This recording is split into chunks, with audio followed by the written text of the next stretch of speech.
bien, on se retrouve dans une nouvelle vidéo aujourd'hui qui va parler de la prise de masse. Je parle souvent de la perte de poids, mais au final, depuis mon parcours sportif, on va dire, j'ai quand même pris 20 kilos. On va déjà parler un petit peu de mon parcours, puisque vous me demandez souvent comment j'ai fait moi pour prendre ces 20 kilos. Donc c'est plutôt 20 kilos de muscles quand même, sans me vanter. Et ensuite, je vous donnerai tous mes meilleurs tips. Avant de commencer, je tiens quand même à dire un truc, avant que tu t'en ailles de cette vidéo, n'oublie pas que ça se trouve, tu te dis peut-être dans ta tête, ah mais de toute manière, moi je veux perdre du poids, j'ai pas envie de prendre du poids. Ça se trouve en fait, ce dont tu as besoin pour avoir ton corps de rêve, c'est juste de prendre du poids. Donc, écoute quand même tout ce que j'ai à dire.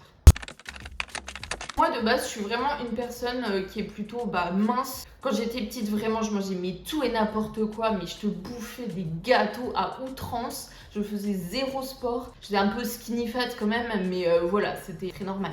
Comme pas mal d'adolescentes, je pense, j'ai voulu dans un premier temps perdre du gras parce que je me trouvais trop grosse. Donc je me suis retrouvée de skinny un petit peu fat à skinny tout court. À partir de ce moment-là, je me suis dit bon, Aliénor, en fait là va falloir faire quelque chose parce que tu fais des trucs, mais en fait on n'avance pas trop dans la bonne direction. Là, je suis allée dans mon garage et j'ai trouvé des haltères et c'est là qu'a commencé ma passion pour la muscu. Dans un premier temps, j'ai fait à la maison mes petits exercices tranquillou bilou. Franchement, c'était déjà pas mal. Je te faisais des petits thrusts, voilà, des petits soulevés de terre avec mes petits poids et tout. Et franchement, j'ai déjà eu des petits résultats. Je commençais déjà à prendre un petit peu quelques formes. Donc pour vous donner un ordre d'idée, avant que je commence quoi que ce soit, je faisais 52 kilos. Je suis tombée à 48 kilos après. Donc grâce à ma muscu maison, j'ai déjà pris 6 kilos et je suis arrivée à 54 kilos. Mais au bout d'un moment, au bout de 1 an à la maison, je me suis rendu compte que j'avançais plus et que j'arrivais pas à progresser. Donc là, j'ai testé le CrossFit. J'ai fait une séance d'essai et franchement, ça m'a grave plu. Je me suis inscrite et là a commencé la prise de masse. Donc voilà, j'ai fait 1 an de CrossFit. Bon, un petit peu plus d'1 an, après il y a eu le confinement. Donc là, au bout de 1 an, je me suis retrouvée à 63 kilos. Je peux vous dire, j'ai pris beaucoup de muscles. Bon, après, j'étais assez gonflée. Un petit peu bizarre le corps que ça m'a fait, le CrossFit. Il y avait pas mal de petits trucs qui n'allaient pas. Aussi, il y a des muscles que j'ai plus ou moins développés. C'était pas forcément ceux dont j'avais envie pour un objectif esthétique. Mais en parallèle de tout ça, je suis rentrée en classe préparatoire pour 2 années. J'ai mis un petit peu le sport de côté, bien que j'en faisais toujours. Et en plus, il y avait le confinement à côté, donc je ne pouvais pas aller en salle de sport. En fait, je me suis vraiment maintenue pendant 2 ans niveau masse musculaire. Et ensuite, donc je suis arrivée en école d'ingénieur en septembre dernier. Et donc là, j'ai repris les choses sérieusement. Je me suis inscrite à la salle, je me suis inscrite à Basic Fit et je me suis dit, vas-y Aliénor, on va prendre du muscle pendant 1 an. Donc là, je pense qu'en fait, j'ai un petit peu fait une prise de masse, recomposition corporelle. Bref, c'était un petit peu flou ce que j'ai fait. Et ensuite, j'ai fait une sèche. Donc je pense que si vous regardez mes vidéos YouTube, vous me suivez sur Instagram, vous êtes au courant que j'ai fait une sèche. Et du coup, actuellement, là, je suis à 65 kg.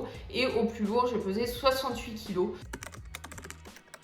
Maintenant, je vais vous donner vraiment mes tips, genre ce que tu dois faire si tu veux prendre de la masse sèche. Je vais donc faire 3 parties pour qu'on sépare un petit peu les trucs. Donc première partie, ça va être la plus importante, c'est l'alimentation. Parce que prendre du poids, perdre du poids, c'est avant tout dans l'alimentation. Genre souvent on me dit j'ai envie de faire de la muscu mais j'ai pas envie de prendre de poids. Mais c'est dans l'alimentation, genre c'est pas dans la muscu, c'est dans l'alimentation. Donc déjà, premier point qu'on va aborder, c'est est-ce qu'il faut compter ses calories ou pas. Les avis divergent à droite à gauche. Moi je pense qu'en fait ça dépend vraiment de chacun. Si je peux te conseiller quelque chose, c'est de le faire, mais pas toute ta vie. Genre essaye de le faire par exemple pendant quelques mois. En fait ça va vraiment te permettre de t'éduquer. Tu vas mieux comprendre genre dans quels aliments il y a des protéines, est-ce que cet aliment est calorique, qu'est-ce que tu dois manger en fait pour atteindre tes objectifs. Mais je te conseille vraiment d'arrêter au bout d'un moment, à moins que tu aies vraiment des objectifs de compétition, bodybuilding. Je trouve que c'est pas très sain au long terme de faire ça. Pour ma part, j'ai compté mes calories, je pense pendant 1 an, et ça m'arrive encore par exemple de compter mes calories pendant 1 semaine pour voir un petit peu où j'en suis, mais je le fais pas du tout tous les jours parce que en fait après tu y penses trop. Moi ça m'est déjà arrivé pendant que j'ai compté que on me propose d'aller manger à l'extérieur et moi j'étais là en fait je vais tout rater, voilà, je vais pas atteindre mes objectifs, tout ça à cause de ça. Pour ma part, c'était pas sain de le faire. Franchement, c'est à toi de le voir, essaye de faire un truc qui reste sain pour ta tête. Si jamais tu as envie de compter tes calories, ce qu'il faut faire, c'est que pendant 2 semaines, tu rentres tout ce que tu manges dans une application, donc par exemple MyFitnessPal. Pendant ces 14 jours, tu te pèses tous les jours. Tu regardes à la fin des 2 semaines si tu as pris, si tu as perdu, si tu es resté pareil au niveau du poids. Donc si tu es resté pareil, ça veut dire que c'est calories que tu as besoin pour rester au même poids. Donc, tu vas un petit peu plus manger pour prendre du poids. Donc, tu peux partir sur 200 calories en plus, par exemple. Donc ça, c'est vraiment à ajuster et t'essayes de ne pas prendre trop de poids d'un coup parce que sinon, ça va être une prise de gras et plus une prise de masse sèche. Pour ta prise de masse, vraiment le truc le plus important, c'est de manger suffisamment de protéines. Parce que en fait, c'est vraiment ce qui va te permettre que ton entraînement, au final, il soit efficace et que tu prennes du muscle. Pour que tu comprennes un peu mieux, il y a plusieurs études qui ont été faites sur le sujet. Si tu prends 2 personnes qui font exactement le même entraînement sportif, qui ont exactement les mêmes apports énergétiques dans la journée, la seule différence, c'est qu'une personne mange beaucoup moins de protéines et l'autre en mange plus. Et bien celle qui en mange beaucoup moins prendra du gras et pas beaucoup de muscles, alors que l'autre prendra beaucoup de muscles et pas tellement de gras. Donc c'est vraiment résumé dans les grandes lignes, mais tu peux te renseigner si les études scientifiques ça t'intéresse sur le sujet. Mais voilà en gros ce qui se passe. Donc moi ce que je te conseille, c'est de prendre environ 2 grammes de protéines par kilo de poids de corps.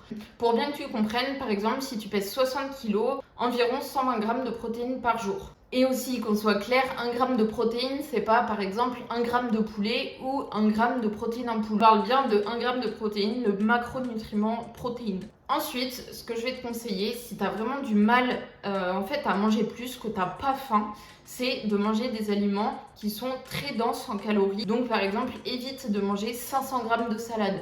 Genre continue à manger des légumes, tout ça, pas de souci, mais juste n'en abuse pas pour pas te blinder l'estomac et après ne plus avoir faim.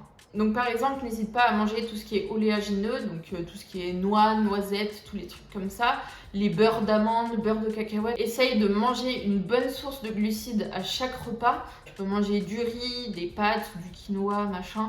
Essaye de prendre un truc que tu digères bien quand même. Et ensuite, un petit conseil que je te donnerai, c'est de pas non plus vouloir manger trop sainement si tu as vraiment beaucoup de mal à manger beaucoup.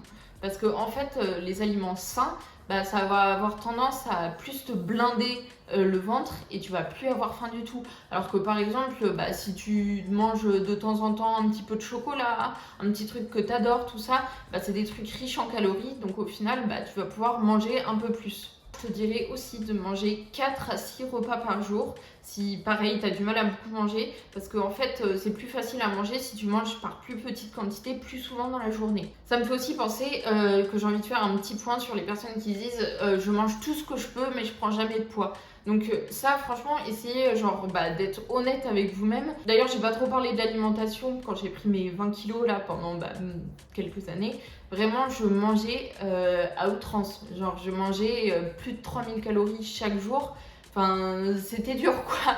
Donc je suis passée par là, je sais ce que c'est. Mais donc voilà, quand vous dites ça, essayez vraiment d'être honnête parce que par exemple, je sais pas si vous vous levez souvent tard et que vous prenez pas votre petit déjeuner, forcément c'est un repas en moins. Donc si vous prenez que 3 repas par jour, un en moins, ça fait déjà plus que 2 repas. Donc au final, voilà, c'est pour ça que vous n'arrivez pas à prendre de poids parce que vous mangez pas tellement au final.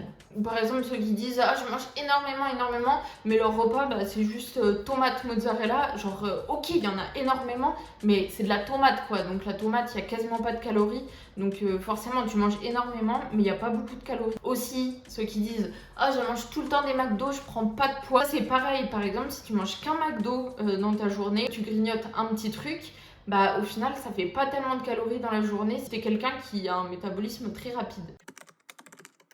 Donc ensuite, deuxième partie, le sport. Je te conseillerais de faire minimum 3 séances par semaine, mais c'est pas non plus optimal. 4-5 séances par semaine, c'est vraiment bien. Donc bien sûr, ce sera plus efficace si tu es à la salle de sport parce que tu as accès à plus de matériel.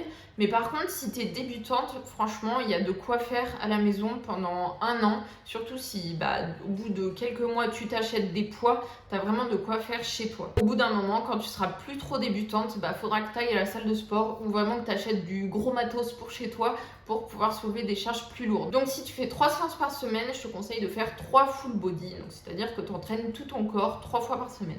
Si tu fais 4 séances par semaine, je te conseille de faire 2 fois bas du corps, 2 fois haut du corps. Et si tu fais 5 séances par semaine, là franchement tu as plein de répartitions possibles, donc c'est un petit peu à toi de voir ce que tu as envie de faire.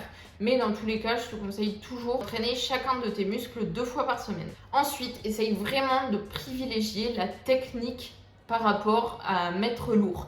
Parce que, on en voit beaucoup à la salle qui mettent super lourd, mais au final, genre ils font des mouvements vraiment moches et du coup en fait c'est pas du tout productif.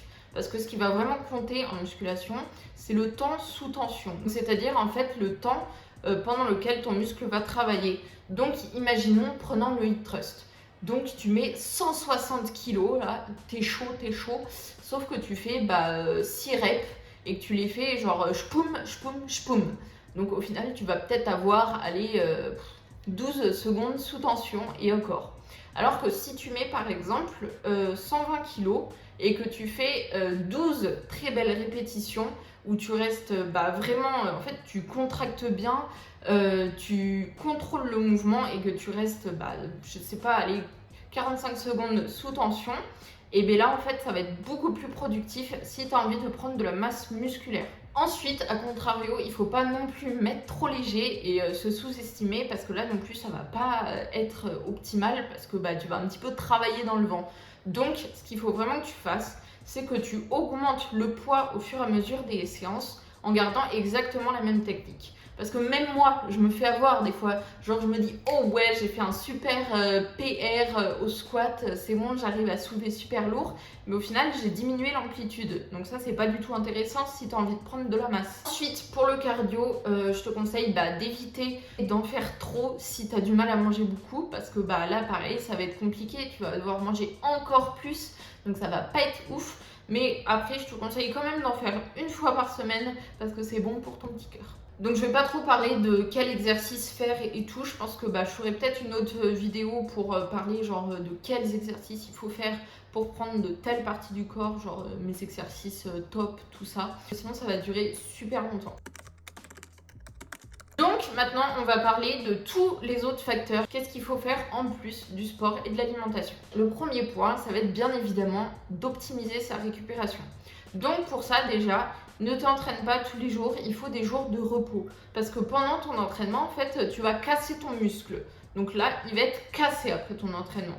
Donc, pour qu'il se répare et qu'il grossisse, il faut de la récupération. Essaye bien évidemment de bien dormir. Donc ça, c'est aussi propre à chacun. Il y en a, ils ont besoin de 7 heures. Il y en a, ils ont besoin de 9 heures de sommeil. Donc voilà, essaye de trouver la bonne durée pour toi. On va parler de l'hydratation parce que c'est super important. Vraiment 2 litres d'eau minimum par jour. Et en plus, si tu es un sportif et que du coup tu transpires à la salle, tout ça, ça va être plus d'eau qu'il va falloir encore. Ensuite, un petit conseil random, c'est prendre ses mensurations et prendre des photos, se peser, prendre des trucs pour mesurer franchement si tu progresses ou si tu progresses pas. La prise de masse, c'est quelque chose qui est vraiment plus lent que la perte de gras, donc il faut vraiment s'armer de patience. C'est d'ailleurs un des trucs le plus important, arme-toi de patience parce que ça va être lent. Et aussi, ça je sais que c'est un grand sujet tabou machin, est-ce qu'il faut se peser ou pas? Moi personnellement, je me pèse tous les jours parce que ça me pose pas de problème. Je pense que c'est pas intéressant de regarder la variation d'un jour à l'autre, mais ce qui est très intéressant, c'est de regarder la variation de semaine en semaine. Sauf que si tu prends un jour aléatoire dans ta semaine, tu pèseras 56 kg, sauf qu'en fait tous les jours de la semaine, tu as pesé 55 kg, tu as juste pris le mauvais jour, tu vois. Et au final, c'est pas précis. Donc ce que je te conseille de faire, c'est juste de te peser tous les jours et tu fais la moyenne de tous les jours et tu regardes si de semaine en semaine, cette moyenne de poids de la semaine est plus élevée. Comme ça, est-ce que tu arrives vraiment à prendre du poids? Ensuite, est-ce qu'il faut prendre des compléments? Je reçois tout le temps, est-ce que je dois prendre de la whey pour prendre du muscle? Ce qu'il faut bien que vous compreniez, c'est que prendre de la protéine en poudre, c'est comme prendre du poulet. En fait, c'est la même chose. Seulement que la protéine en poudre, ça va être peut-être plus facile à manger, ça va augmenter ton apport en protéines et donc ça va te permettre d'atteindre ton quota en protéines si tu manges pas suffisamment de protéines. Et c'est tout. Ensuite, il n'y a aucun complément qui va t'aider à part peut-être un seul, la créatine. Donc ça permet en gros d'augmenter ta force. J'espère vraiment que tous ces conseils t'auront été utiles. N'hésite pas à me dire s'il y a une autre vidéo que tu veux que je fasse. Et surtout, pense à laisser une petite trace sur cette vidéo de ton passage. Et je te dis à très vite dans une nouvelle vidéo et je te fais des bisous.